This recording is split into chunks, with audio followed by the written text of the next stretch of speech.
Welcome back to Fireside Frith, a hearth for Norse pagans and the curious alike. I'm Susanna, Wandering Star, a kindred leader and local Githya, here to share stories, wisdom, and real talk about living our path today. Whether you're a longtime heathen or just curious about Norse spirituality, you are in the right place. If you want to dive deeper, check out www.theosatruecommunity.com for resources, classes, and community spaces. Or join the conversation on our public Facebook group by searching for the Osatru Community Inc. Now, today's episode is going to be a little different because it has been almost a month or it has been a month.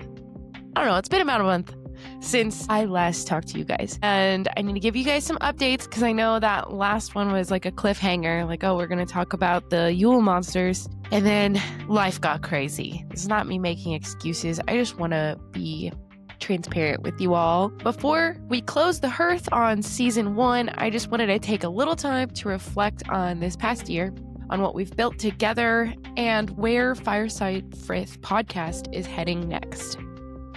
Now, this won't be a long episode, but it is a very intentional and transparent one because I feel like though our community is very small, this podcast has done some positive things in people's life, and I'm really glad. And I've made new friends because of it. And I really want to be clear why the pause happened and why the end of the year, it just kind of makes sense, you know? So anyway, we'll start with a little bit of housekeeping.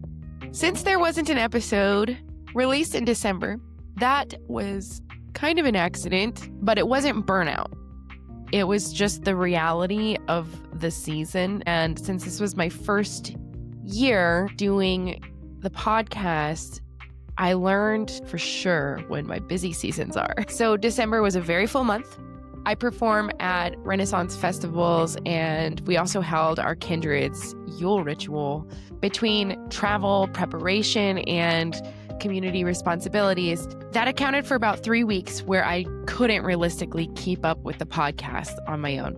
Also, my husband came back from his 9-month military work trip, so I got to spend some time with him, and it was really hard to not take that time to spend with my family because we'd been separated for long enough that we had developed different habits. You know, I got my ADHD medication under control, or I guess I got used to it. There was a lot of things that happened while he was away, and we were kind of getting used to being around each other again and how to be in close proximity to another person, because I had been living pretty much by myself the whole time he was gone, except for, you know, the cats and the dogs. And I am super glad he's back. I don't want people to get the wrong idea there. And he's been super helpful with helping me keep myself organized. And it's been quite a journey and quite a busy holiday season. That being said, Fireside Frith is very much a solo project. I handle all the scripting, the research, recording, editing, the sound work, social media, promotion, and scheduling.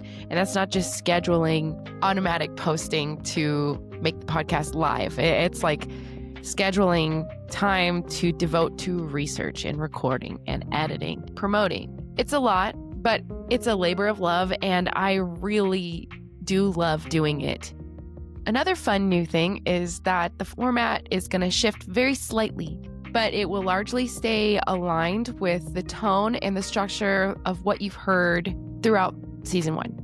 I'll also be bringing on a guest host in season 2 to help divide the workload, and they are my apprentice in the kindred, so they're very knowledgeable, and they always have an immense amount of insight for everything we discuss at discussion group, which discussion group, it usually coincides with the podcast episodes. So it's basically, instead of a podcast episode, it is the same topic, except we're talking with like 10 people in this area right here, this classroom looking thing behind me, which is also where I do all my crafting for my business. So like I wear many hats, my craft room also wears many hats. So the cool thing about having a guest co-host, I say guest, we'll see how it goes, and we'll make it permanent or not. We'll see. The reason is because they offer a different voice, a different perspective, and lived experience for you, our listeners.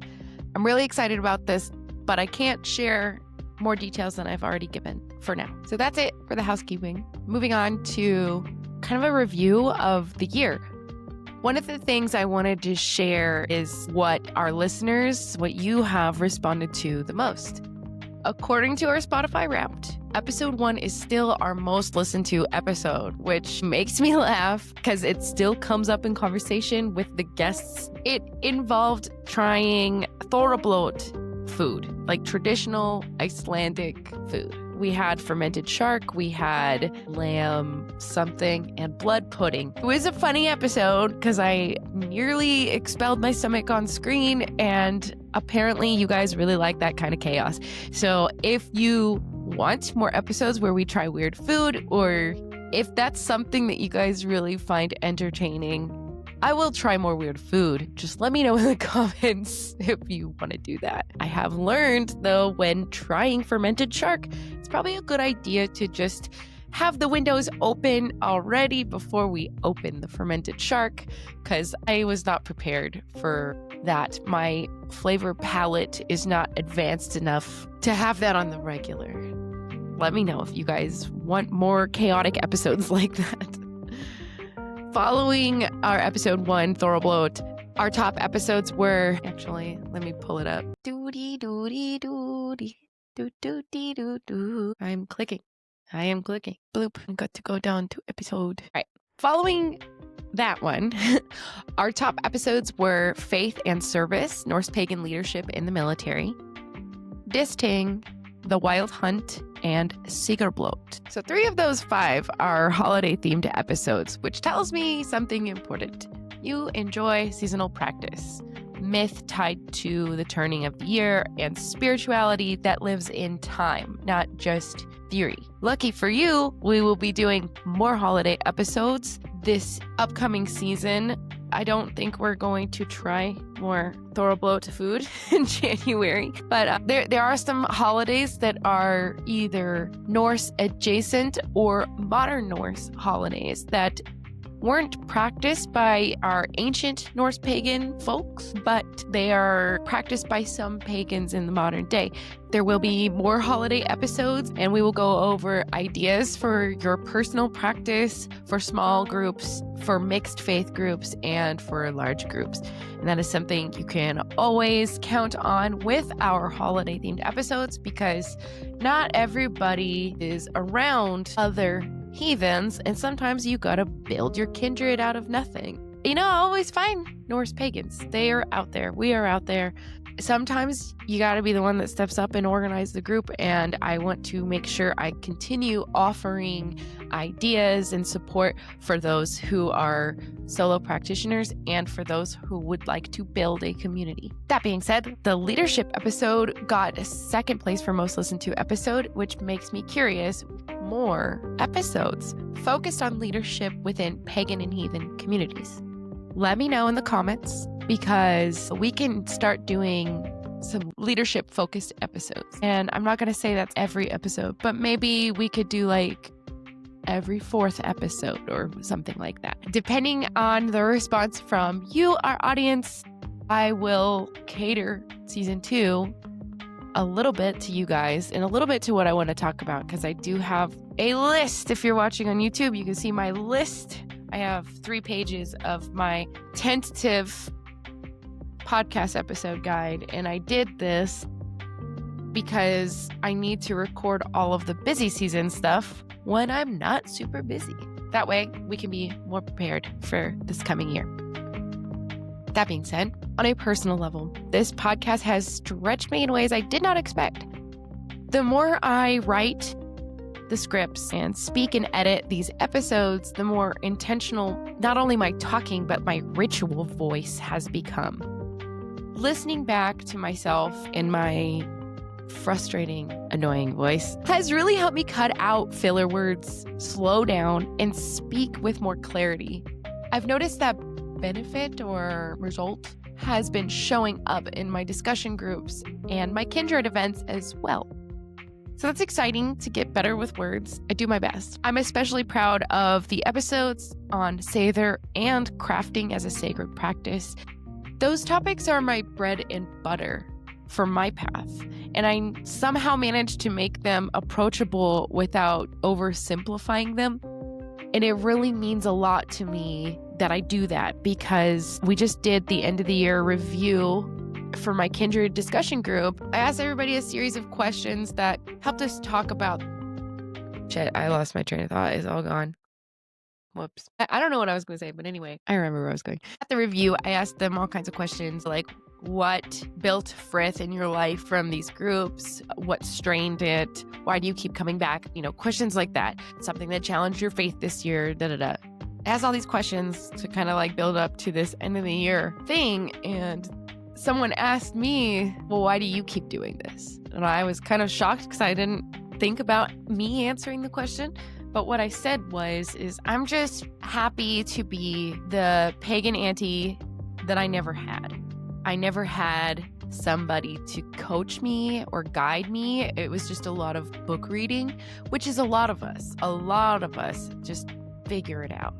But it's really nice when you have someone you can talk to about things who isn't gonna judge you or tell you that there's only one way to do it, because there's only one way, then that's a cult, not a leader. Well, cult leader is the thing. But anyway, yeah, and it really is important to me to make sure there's education out there that's accessible, because not everybody likes to read or not everybody can read. I'm not saying that they can or can't, but it doesn't stick with them the same way. I know with me with ADHD, before I was medicated, I would read the same thing over and over and over, and it just wouldn't get through to my head. And it's like, I could read out loud, I could pass tests, but it was because of how I studied.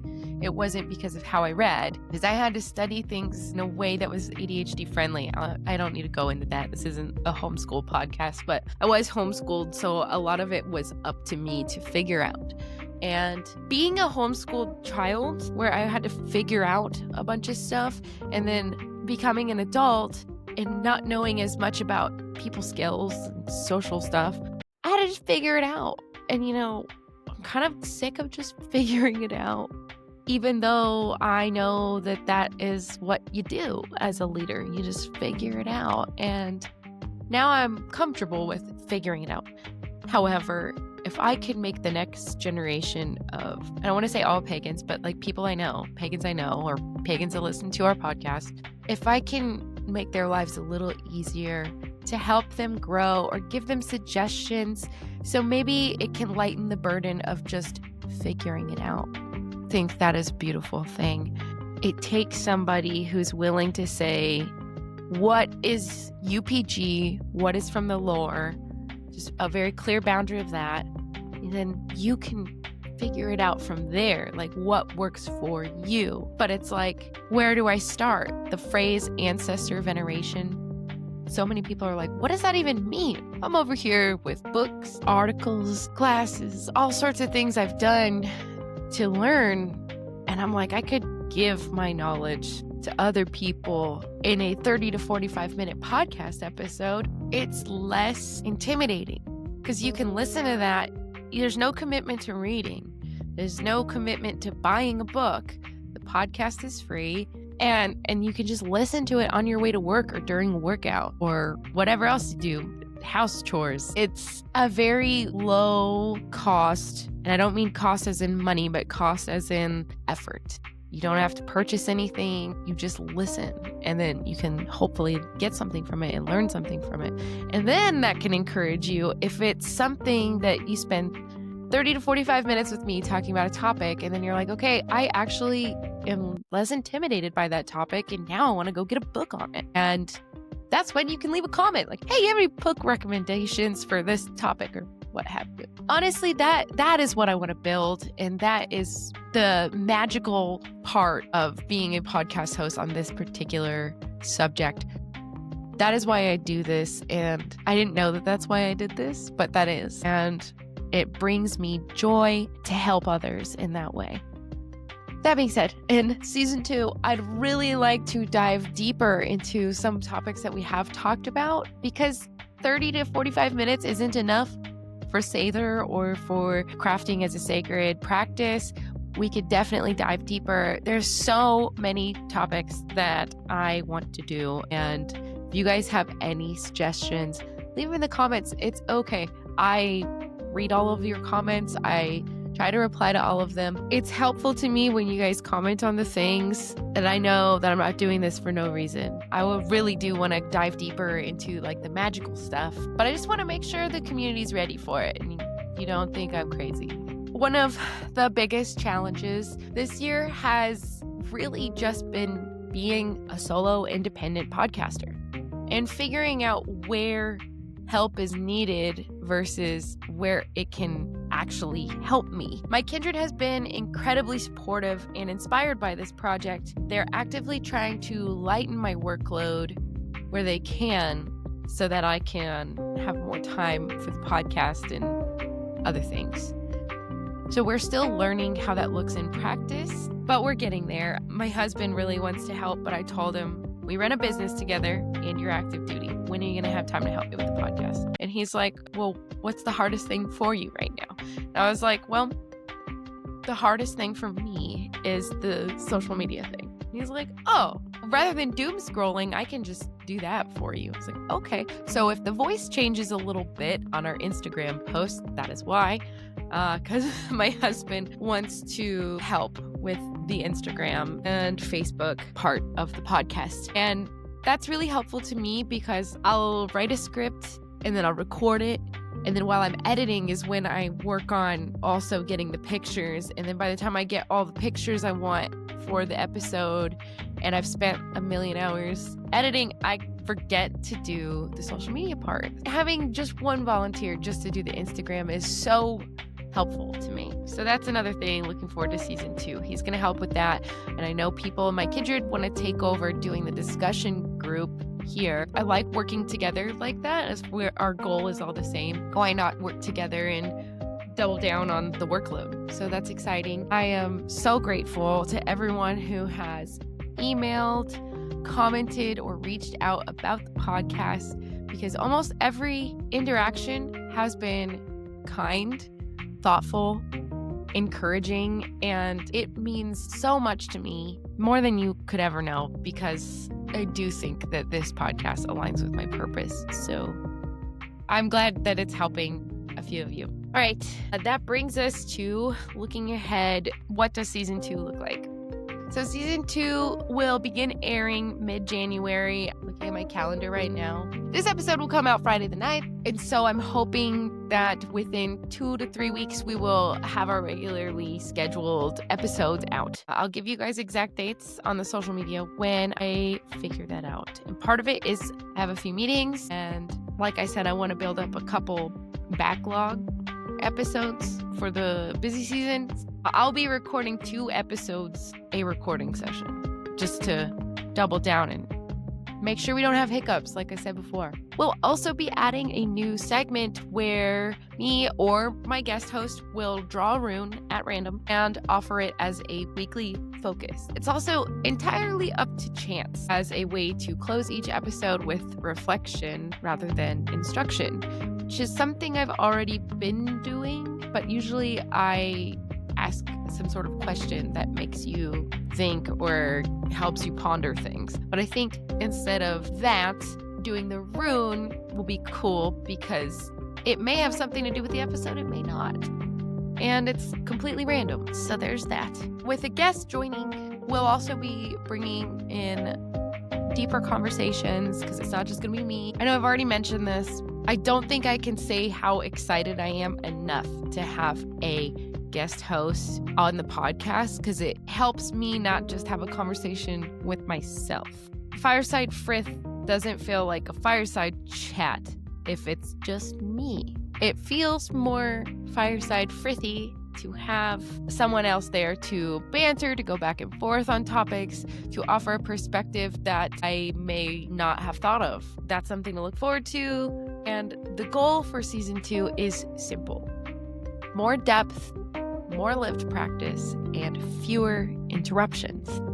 Thank you for sitting with me by the fire this season.